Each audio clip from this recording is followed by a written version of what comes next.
మన తిరుపతి దగ్గరలో ఉన్న కేవీఎస్ స్పోర్ట్స్ పార్క్‌లో టాటా ఐపీఎల్ ఫ్యాన్ పార్క్ పెట్టారని తెలియంగానే స్ట్రెయిట్‌గా అక్కడికెళ్ళిపోయాం భయ్యా. ఏ మాటకి ఆ మాట ఎండైతే ఇచ్చి పడేస్తంది. సరే స్ట్రెయిట్‌గా అక్కడికెళ్ళంగానే లోపలికెళ్ళేటప్పుడు చేతికి ఒక ట్యాగ్ ఏశారు. మనకు జెండా కావాలంటే జెండా ఇస్తారు. టీ షర్టులు కూడా ఇస్తున్నారు. లోపలికి ఎంటర్ అయినాక చూస్తే ఎండ కాబట్టి కాస్త తక్కువే ఉన్నింది రష్. అండ్ మోర్ ఓవర్ మేము 3కే వెళ్ళిపోయాం. మ్యాచ్ 3:30కి. పెద్ద స్క్రీనింగ్‌తో భలే ఉన్నింది.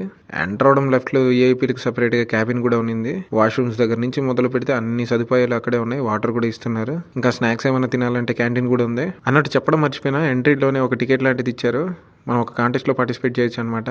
అక్కడ ఇచ్చిన టికెట్ని మనం లక్కీ డ్రాలో వేస్తే మనకు లక్ ఉంటే Sunrisers team player sign చేసిన టీ షర్ట్ అయితే మనకు వస్తుంది అనమాట.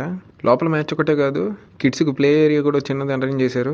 అంతేకాకుండా ఏ మ్యాచ్ జరిగితే ఆ మ్యాచ్ క్యాప్టెన్లతో ఫోటోలు దిగేయచ్చు. ఫ్యాన్స్ కూపు రావడానికి చేతి మీదే కాదు మూతి మీద కూడా రాసేస్తున్నారు.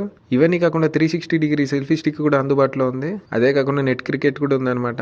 ఇది కేవలం 27, 28 మాత్రమే ఉంటుంది మన తిరుపతిలో. ఎవరైనా